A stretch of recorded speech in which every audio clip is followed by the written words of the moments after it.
Alright, today we're going to talk about what are the physiological consequences of decreasing functional residual capacity by 1 litre in an adult. To begin, this question can be quite difficult to approach, so we're going to start off with a bit of a framework. So first of all, in this question, we'll define what functional residual capacity is. We then need to relate it to why it's significant to an anaesthesia and intensive care.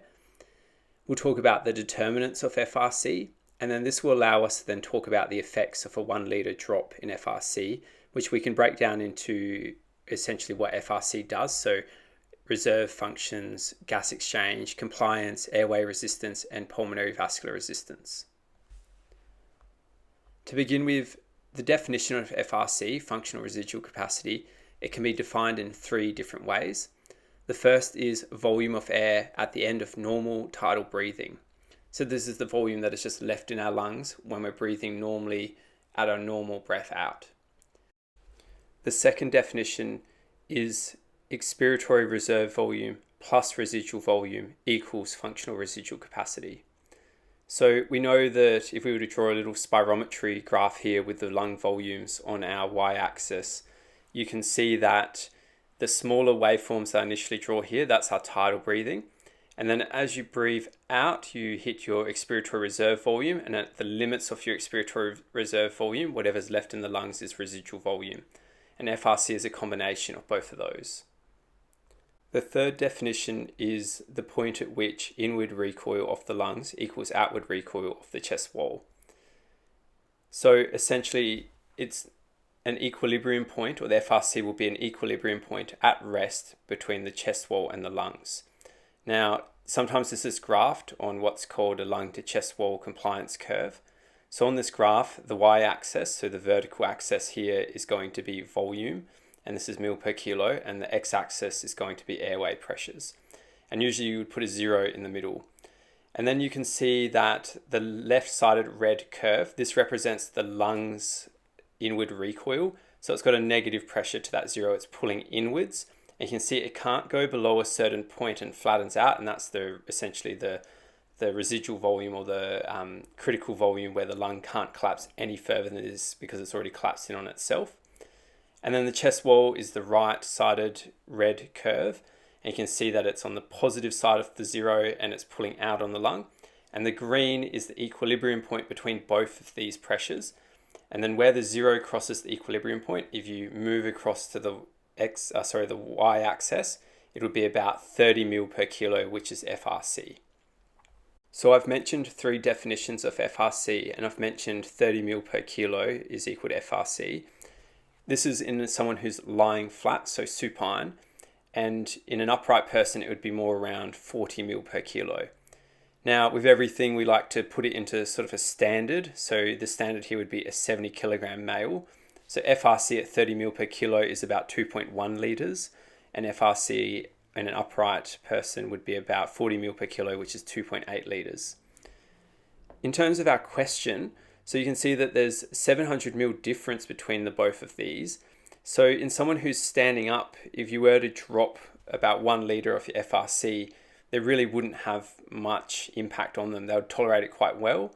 But someone who's laying flat, for example, with an FRC equal to about 2.1 litres, if you dropped by 1 litre, it would bring it down to 1.1 litres, which is around a 50% drop.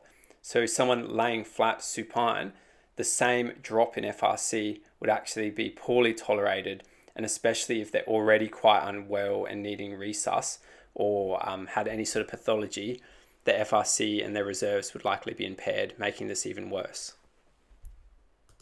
Determinants of FRC can be categorized into 4 different categories. The first one would be absolute lung size. So larger lungs will have a greater FRC. So adults greater than children, male generally greater than female, and taller greater than shorter. I've written age kinda here because age itself doesn't necessarily mean that your FRC increases, but it's the aging of the lung tissue that can lead to FRC changes, but this can also be decreased or increased depending on the pathology. But as a general rule, an adult's FRC will be greater than a child's FRC because the total lung capacity is increased. Males, so gender is also a reason why, and height. Alveolar patency is the second category. So if you have collapsed alveolar, for example, in atelectasis, your FRC will be reduced. And this is contrary to if you had someone with positive end expiratory pressure or positive airway pressures, they're going to have raised FRC. Third is the inward lung recoil. So we mentioned before this is a determinant of FRC earlier. So intrinsic elasticity is important. If you have increased intrinsic elasticity, meaning that your lungs are more elastic and pulling inwards, your FRC will be decreased. And if you have decreased intrinsic elasticity, this means your lungs aren't going to be pulling themselves inwards from the chest wall. So the chest wall is going to be able to pull them out a bit more, meaning that you're going to have an increased FRC. To put this into context, I'll give you a pathological and a physiological example. So for decreased FRC with increased intrinsic elasticity, you have to think of conditions like pulmonary fibrosis. For decreased intrinsic elasticity, think of things like emphysema and COPD. And then you're going to have more elasticity in child's lung compared to the elasticity in an adult's lung. Hence why a child would have a decreased FRC compared to an adult with an increased FRC. Surfactant also plays a major role.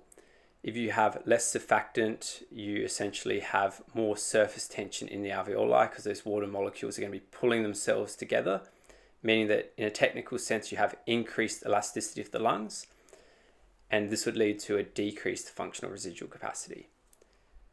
Fourth category is chest wall outward recoil. So if you have decreased outward recoil, you're going to have a decreased FRC because the lungs' intrinsic elasticity will pull the lungs in more and the outward recoil of the wall can't counteract this and pull the lungs back out. So anything that causes a stiff wall to the chest will be a decreased FRC. So I mentioned before a chest wall to lung compliance curve. And the two determinants was inward recoil of the lungs and outward recoil of the chest wall. And this is one of our definitions of FRC. So just to highlight it here, that this is two major determinants and anything that affects this will affect FRC. We've defined FRC and we've talked about the determinants now. So we'll talk about what will happen if you drop FRC by 1 litre. So FRC acts as an oxygen reserve. So if you drop it by 1 litre, we know that our oxygen reservoir will also be reduced. So the reason why it's an oxygen reservoir is that when you're having normal tidal breathing and you breathe out, you're left with your expiratory reserve volume and your residual volume. Atmospheric air is 21% oxygen. So we can actually times our FRC by our FiO2. So FRC, as you remember, in someone who's supine is 30 ml per kilo. We're going to use a 70 kilogram male. It equals 2.1 litres. So we times that by 0.21, which is 21%, and that will give us an oxygen content in the air or volume of oxygen of about 440 ml. And this is a normal oxygen in someone who's supine, about to probably be anaesthetized without any pre-oxygenation. So if you reduce this by 1 litre, all of a sudden your oxygen goes from 440 ml to 230 ml, which is quite a significant drop. It's about 50% drop. So in someone who is unwell, needing to be intubated, all of a sudden your time to intubate and your apnea time is reduced because of this. So you have increased speed of desaturation. And if someone who's awake, you also have increased breath-to-breath changes in the PaO2, because as you're breathing, your FRC is going to rapidly change in oxygenation as oxygen is taken out of the blood and you're breathing in, and this is going to equilibrate rapidly with the blood, so you'll get hypoxia in the blood as well. We mentioned that you get breath-to-breath changes, and that's because you also get impaired gas exchange. So if FRC is less than closing capacity, you'll get airway closure and alveolar collapse, which means that you're going to have less ventilation. And then when your ventilation is decreasing, and for example, in lung or alveolar collapse, it's essentially 0, this makes your VQ ratio closer to infinity, which is true shunt. So if you have a shunt, it means that you have blood passing alveoli that aren't being ventilated. So there's no communication or no transfer of air between or oxygen between the atmosphere and the blood. So your CO2 can't leave the blood and oxygen can't enter the blood. This means that you're going to have decreased PaO2 leading to hypoxia, and then when the shunt is greater than 50%, no matter how much FiO2 you give, you're not going to be able to improve this. Now, just to take a step back and talk about closing capacity, as we age, on the graph here, you can see age is on the x-axis, and on the y-axis, we've got volume, and this is lung volume. And I've just got your FRC, so 30 ml per kilo is drawn, and then 40 ml per kilo. And you can see that your FRC at supine and erect is labeled there. The blue line, by the way, represents closing capacity. So closing capacity is high in the newborn, as I mentioned in a previous video comparing neonatal lungs to adult. And then this will drop over time, and it's then below FRC. And then when we get to about 44 years old, our FRC is equal to closing capacity when supine. So when you lay flat, you will get some airway closure. And then your closing capacity will be equal to your erect FRC at about the age of 66 years old. Your FRC is also the point where you have optimum compliance of the lungs. So what do I mean by this? So compliance is volume change per pressure change. So what I'm saying is that at this point, you have the most amount of volume for the least amount of pressure change. So the lungs will fill up easier with less effort. So if the decreased compliance, then you need to increase pressures to be able to deliver the same amount of volume to achieve adequate volumes and ventilation. In an awake patient, this would mean they've got increased worker breathing because they need to generate those pressures to be able to breathe and move the same amount of volume. In an anesthetized patient, you're going to have increased ventilation pressures that you need to then change on the ventilator. If you're changing pressures on the ventilator, this also opens up the risk for volute trauma or barotrauma in these patients, so pressure trauma. Your airway resistance is also affected by your FRC. So for example, we talked about if closing capacity is greater than FRC, you get airway collapse. It's the same for all your medium-sized airways as well, except they won't completely collapse, but they will get smaller. And as we know, using the Hagen-Poiseuille equation, is that radius contributes to the power of 4 to resistance. So if you have a decreased radius, your resistance goes up. And if resistance goes up, your worker breathing needs to go up because you need to overcome this resistance to move air in and out of the lungs. So again, if someone is anesthetized, you may need to increase the pressures or the flow to achieve better ventilation to overcome the resistance. So not only is airway resistance affected as well, but pulmonary vascular resistance.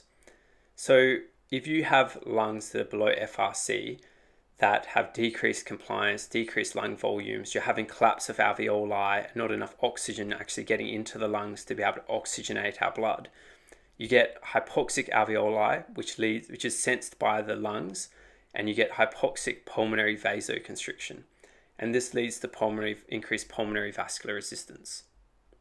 So we've talked through what are the physiological consequences of decreasing functional residual capacity by 1 litre in an adult lung. And just to summarize, we covered a definition of FRC, determinants of FRC, why it's significant to anesthesia and ICU, and we've also talked about the effects of dropping it by 1 litre. So we talked about reservoir, gas exchange, compliance, airway resistance, and pulmonary vascular resistance. There's more ways that you can break this down and you can change this question, but this is the structure that I would use when approaching this question.